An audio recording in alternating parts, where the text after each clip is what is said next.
In this video, I will show how to increase or decrease the number of emails displayed per page in Gmail.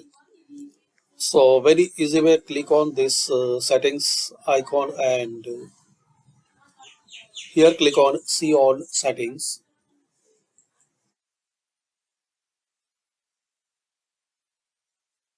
Now once guys you see this option, here is the option maximum page size. You can select 10 up to 100. So show 100 conversions per page.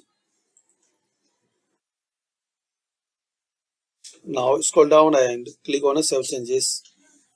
So this way you can increase your email list. As we can see, we have about 100 mails. So you want to increase or decrease, and if you need to decrease,